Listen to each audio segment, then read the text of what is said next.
reporter, Mm-mm. akhirnya liputan sama PMI tahun Iya, 2000 itu. 2000, Tahun 2001. 2001 ya. Mm-mm. Tahun 2001 Iya, itu kita di DPRD itu 2001 itu. gaji saya 35 sampai 45 ribu tahun 2001.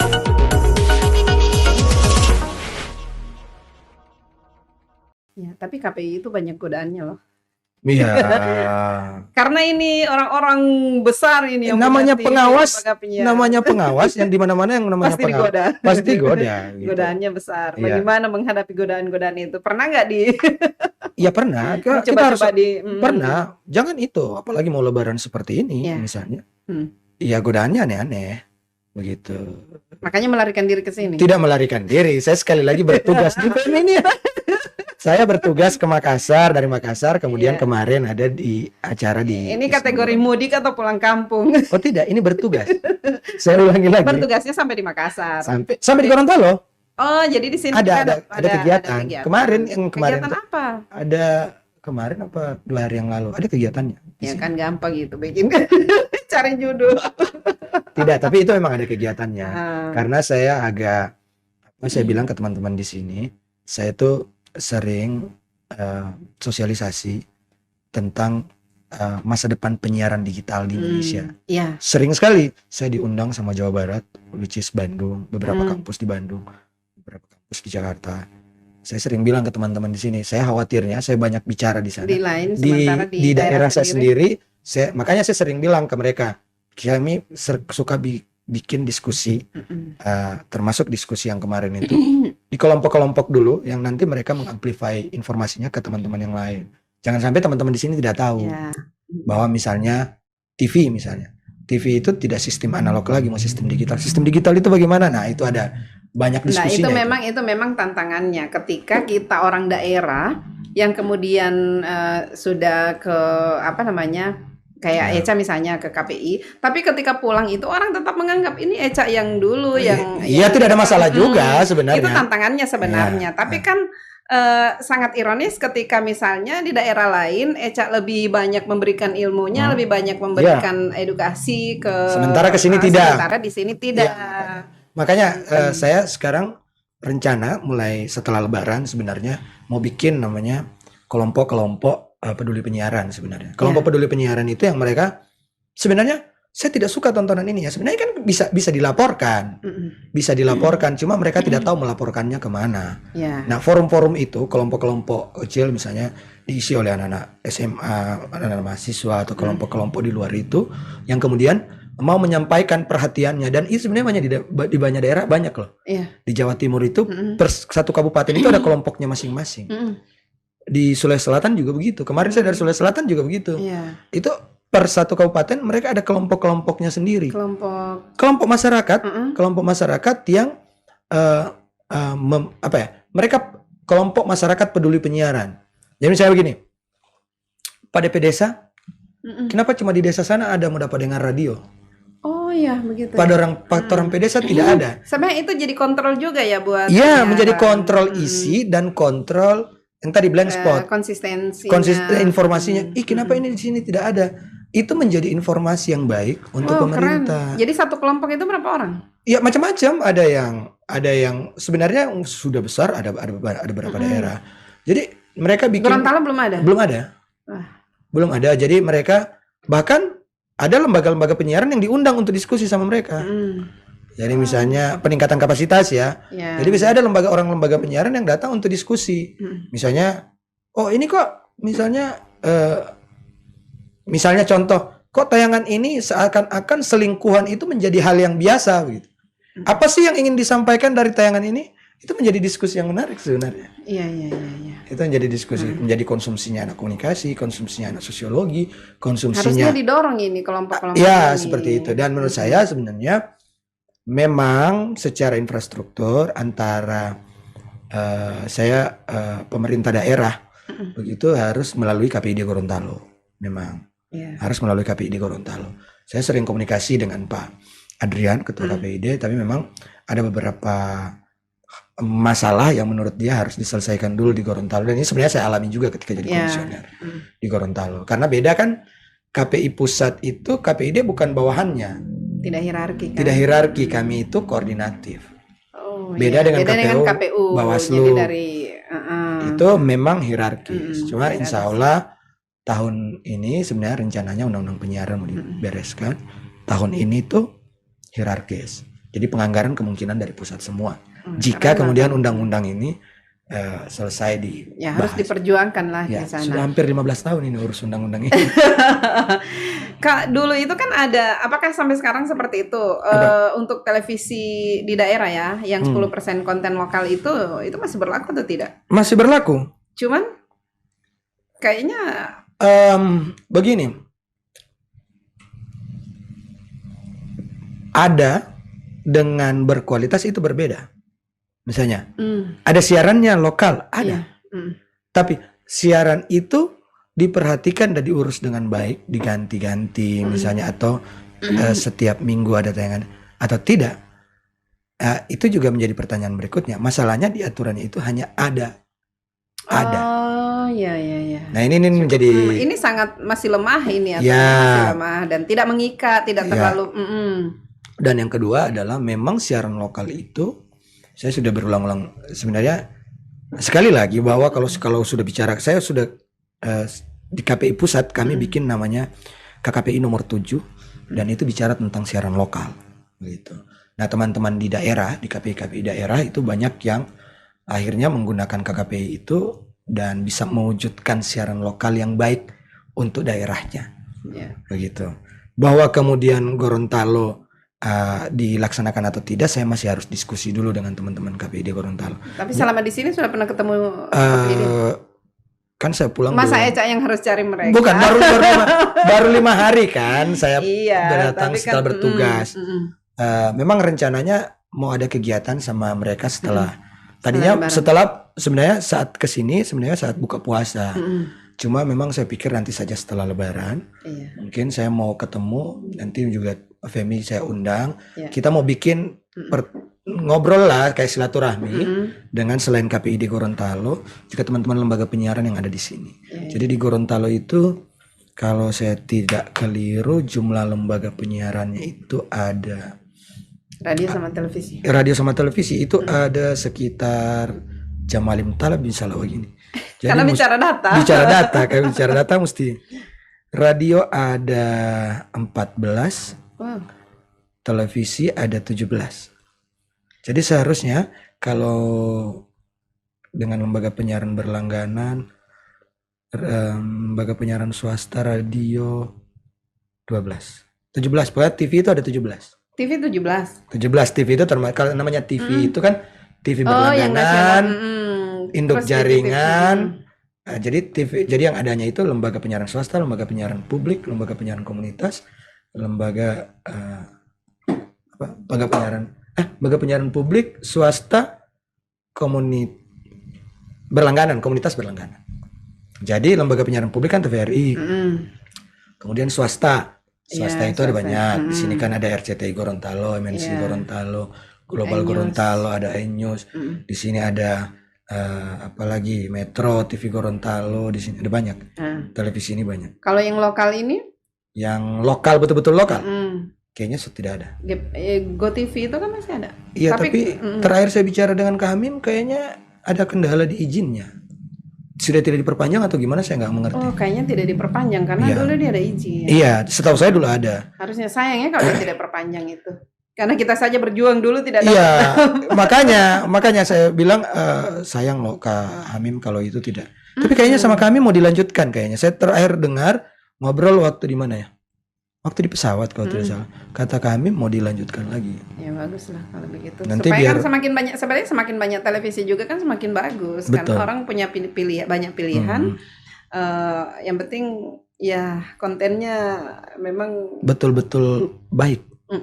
Atau diperhatikan kontennya. Sebenarnya kalau mau bilang, ada juga yang bilang mau bikin apa? Kan semua orang pakai handphone. Ya, tapi faktanya orang nonton, buktinya sinetron top sekali kan? Ikatan Cinta. Iya, saya baru mau bilang sinetron itu top sekali kan di Gorontalo orang nonton. Sekarang mau bilang bahwa mereka tidak nonton, mana bisa? Mereka nonton kok. Tidak dengar radio, buktinya informasi RRI, Mm-mm. Swelebes, Tertarik. M-Radio masih juga. Di mobil apa Di mobil kan saya radio? masih dengar. Kalau di mobil sering ganti-ganti, kadang-kadang Nada FM, kadang-kadang M-Radio. Kalau di arah Limboto saya dengarnya Poliama. Iya. Saya Selebes, kalau di perjalanan misalnya udah masuk kota putar-putar itu pasti saya putar Selebes. SKFM juga lagu-lagunya. Jadi Iya. sebenarnya yang tidak mendengarkan mungkin ada kelompok-kelompok tertentu, tapi masih ada. Tetap masih ada yang mendengarkan. Iya. Oke. Begitu. Iya. Femi. Jadi kita ini sering ketemu tapi jarang sekali membahas hal seperti ini. Iya. Ya paling ngopi di mana. Karena sebenarnya begini. Di Gorontalo ini kita kalau mau, di pikiran saya, kita kalau mau betul-betul memanfaatkan lembaga penyiaran Iya. untuk kepentingan-kepentingan tertentu, misalnya punya pemerintah atau punya partai politik, sebut saja untuk UMKM, Iya. itu ruangnya terbuka luas dan itu sebenarnya bisa dilakukan. Contoh, kau tahu di Makassar nama wali kotanya kau tahu kan? Namanya Muhammad Ramdan Pomanto. Kak Dani Pomanto itu saya ngobrol sama Kak Dani Pomanto. Kak Dani Pomanto itu bikin edaran ke semua SKPD. Iya. Semua iklan, semua program, semua publikasi informasi tentang pemerintahan daerah itu melalui lembaga penyiaran. Itu kan keren kalau ada Dia bikin surat dukungan edaran. pemerintah seperti Dia bikin surat itu. edarannya. Kenapa? Karena yang kerja di lembaga penyiaran itu bukan cuma 1-2 orang. Iya. Di Kan podcast menghidupkan. Femi aja minimal 3. Iya.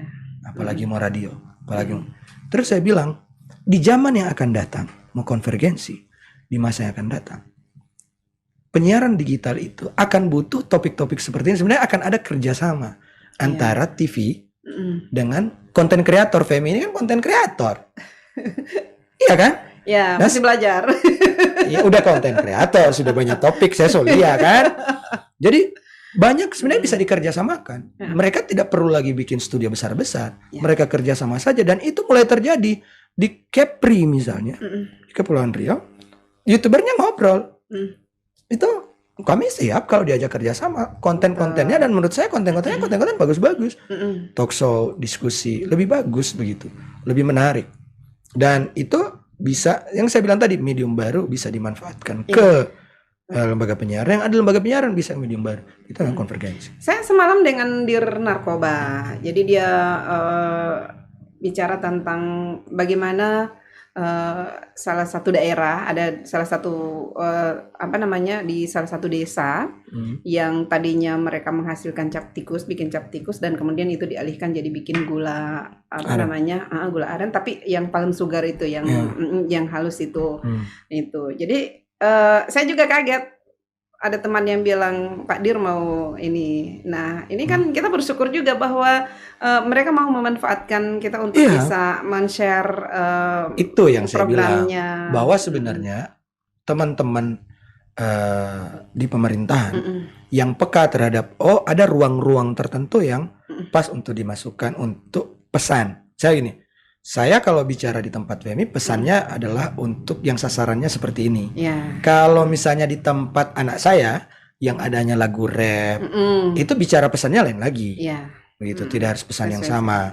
Nah, itu juga terjadi. Maksud saya adalah jika ada kerjasama yang baik antara para konten kreator, pemerintah daerah, apalagi pemerintah daerah masih pegang anggaran yang luar biasa untuk menggerakkan industri di daerah, maka lembaga penyiaran itu kan industri. Betul. Ini konten ini kan industri konten sebenarnya.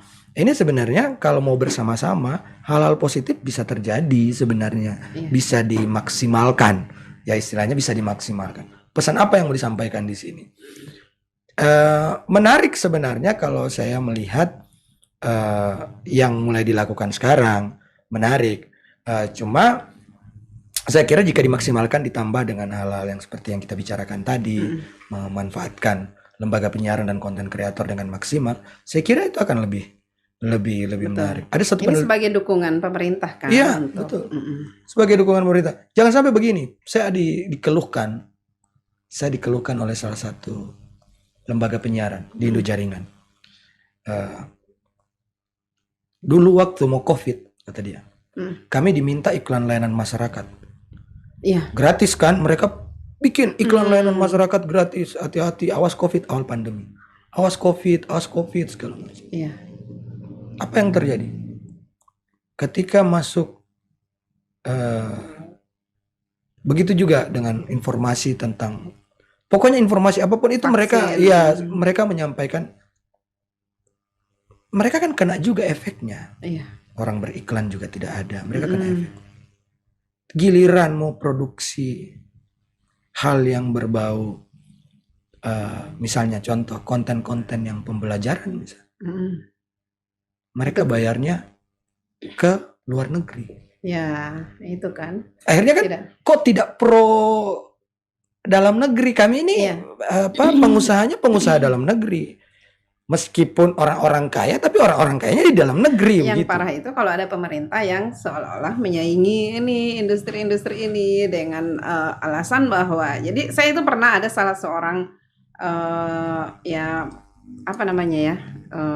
salah seorang ASN ya, ini salah satu di pemerintah. Jadi dia bilang begini, nanti kami tidak akan menggunakan ini media-media ini begitu, karena kita viewernya lebih banyak dibandingkan ini media-media yang ada begitu. Ya sayang ya. Itu kan saya sayang seolah-olah menganggap bahwa media-media ini sebagai saingan. Ya sebenarnya sayang sekali. Saya orang yang selalu percaya setiap medium itu ada penonton, ada pendengarnya. Iya. Begitu. Setiap medium itu ada penonton, ada pendengarnya. Memang Dan sih. Bukan hanya medium baru. Medium lama juga begitu. Iya. Medium lama itu punya ininya sendiri-sendiri. Ya memang kalau kemudian ya sudah bikin sendiri apa ya silakan saja. Itu ada kejadian beberapa daerah tuh begitu. Kayak koran ya, ada beberapa pelanggan. Jadi begini, kan saya sudah kirimkan digitalnya. Oh tidak, saya lebih srek baca korannya langsung daripada, saya lebih nyaman baca korannya daripada baca yang digital itu. Gitu. Ada yang begitu. Kalau saya baca di digital, maaf ya kalau baca di handphone mata saya agak sakit. Yeah. Makanya kalau baca di koran tuh lebih. Tapi memang misalnya kayak Gorontalo Post online, saya juga sering baca yang kolom opininya. Iya. Beberapa. Ini gara-gara bukan itu. Gara-gara Gorontalo Post online, saya mau bikin konten sama Kak Basri Amin. Wah. Saya baru tahu. Ini Femi pasti tidak tahu. Apa itu? Yato meninggal di mana? Raja Yato. Meninggal di mana? Tidak tahu. Tidak tahu kan? Yato itu meninggalnya di Sri Lanka. Oh iya? Jadi hasil pantas risetnya Kak Basri menulis begitu di Gorontalo Post. Saya bilang Kak Basri saya mau bikin konten. Karena anak-anak muda kita itu tidak hobi baca. Saya mau bikin mau bertanya, ngobrol, bercerita begini. Kita pengen tahu sebenarnya itu ceritanya. Tapi Kak Basri itu kan ogah dibilang sejarawan. Dia cuma pengumpul fakta sejarah. Oh begitu. Ayo kita lihat dulu foto-fotonya. Ya. Ini ya Allah. Ini menarik. El Nino Gorontalo Post waktu itu. Iya. Samsupana ini yang belakang ini Samsupana. SCTV. Saya Radio Sipika. Iya. Lucunya yang merekam El Nino, yang mencatat saya orang radio. Ini saya sangat merindukan setelah beliau selesai wali kota. Saya setelah beliau selesai wali kota, saya itu masih sering datang loh. Ini mau hari H mau pas selesai. Hari H mau pas selesai atau sehari setelah selesai dia jadi wali kota. Pak Medi ini orang yang sangat disiplin. Jadi saya kalau janjian, Femi besok ngena datang jam 9. Jam 9:05 itu saya sudah di depan kantor wali kota. Dia telepon, sejam berapa pangan itu Pak? Kita jam 9:05. Bayangkan ini sangat disiplinnya Pak Medi. Jadi ada yang lucu di sini. Ini kan di depan rumah dia kan di apa itu ya? Ini di rumah kan di rumah di sini Cendana. Ada di depan rumahnya itu sebelah kiri kan ada pendopo kan ini kan pendopo. Nah, kita ini mau rekam itu pakai 2 handphone. El Nino pakai handphone yang satu. Saya mau ada handphone satu. Komunikator ini. Ya, komunikator S90 kalau tidak salah itu. Nah, ada satu lagi yang mau dipakai. Waktu itu tapi Solo Band. Tapi ganteng di sini. Iya. Ya, kita baru sadar. Iya. Terus jadi pada waktu itu mau charge. Ini posisi di foto ini mau charge. Saya lihat ada tempat colokan. Saya bilang, Pak, saya mau charge. Dia bilang tidak ada. Padahal kita dapat lihat ada tanpa colokan, tidak ada. Saya bilang saya dapat lihat ada tanpa colokan. Kalau tidak salah sebelah sini di garis ini di bawah.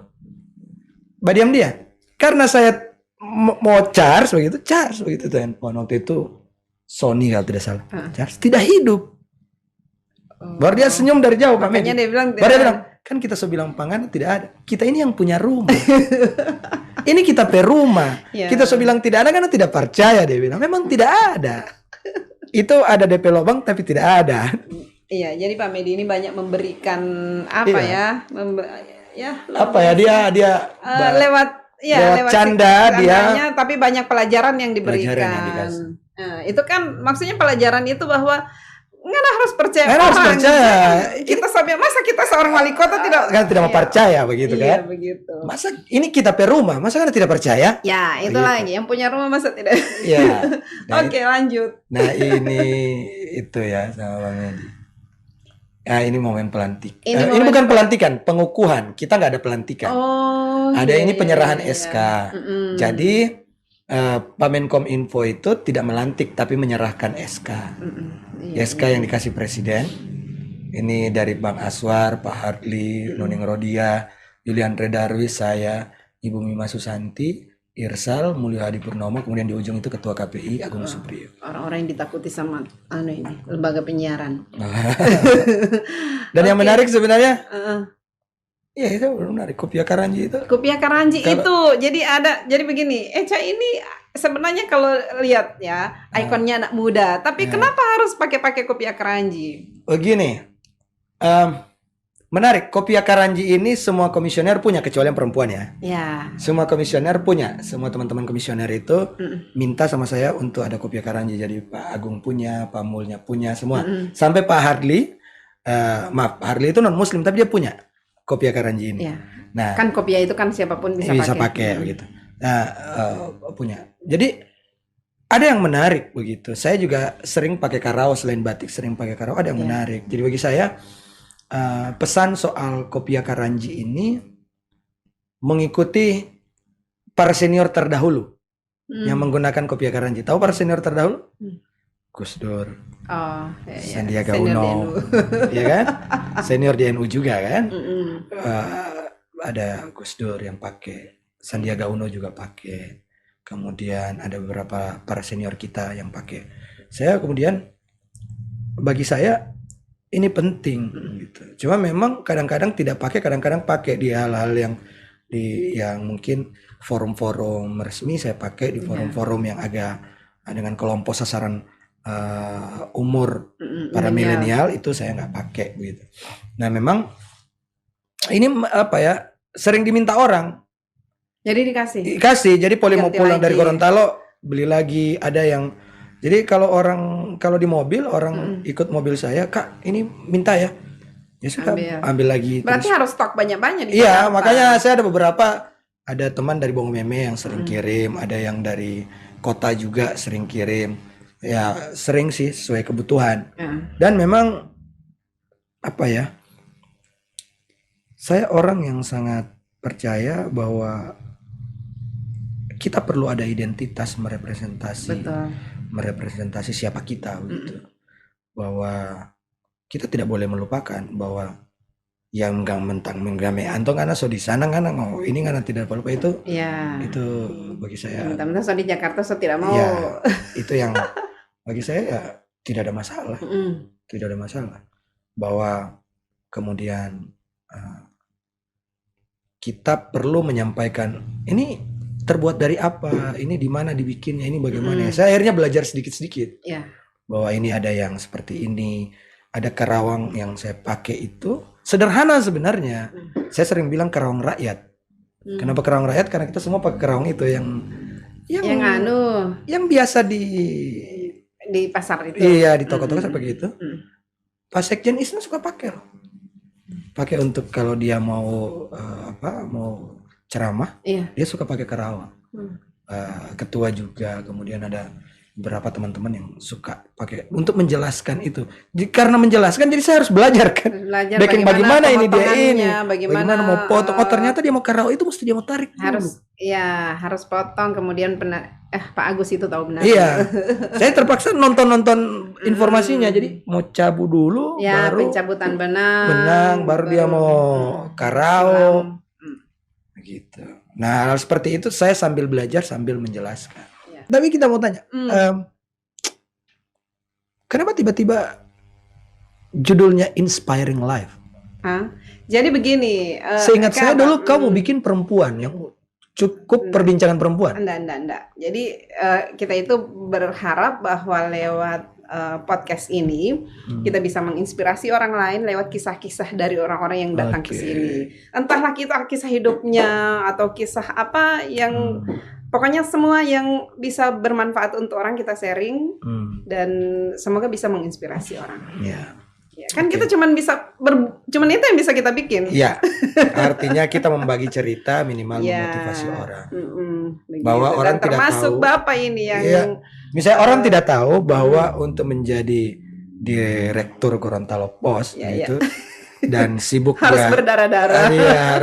Dia tetap S2 juga. Kita terus terang bingung loh. Kau ngambil S2 itu buat apa? Ya, jadi begini. Kita pernah cerita itu dengan Ibu Kamila. Waktu itu kan kita setelah yang penting kita sudah selesai S1 sudah waktu itu sudah kerja, sudah ngapain? Saya bukan dosen, saya bukan ASN yang harus. Iya kan S2 itu kan minimal dosen begitu atau apa. Sekarang mau S2 mau apa? Iya, tapi kan kita ini harus tetap bisa mengupgrade ilmu. Kita harus oke lah, orang bilang upgrade ilmu kan tidak harus pendidikan formal, tapi ternyata tetap kita membutuhkan itu. Jadi kan kalau misalnya kita langsung kuliah itu kan dari orang-orang yang memang Jadi dari kemarin aku cek Femi itu direktur bikin podcast, meskipun saya tahu nih podcast ini set anaknya sebenarnya. Yang set anak mamanya jadi objek saja. Mamanya jadi objek. Ini sebenarnya kerjaan Tiriak ini di masa pandemi, mamanya jadi objek. Dan kemudian ini kan begitu. Kok S2 lagi begitu? Saya pikir direktur udah. Sekarang S3 loh. Lagi S3 lagi? Iya. Oh gitu ya. Ya bagi saya minimal Atia ada rujukannya. Ya artinya begini, supaya anak-anak saya juga melihat bahwa kan kita ini kan role modelnya untuk anak-anak. Jadi kan mama saja malas kuliah atau apa kan. Jadi mereka lihat langsung.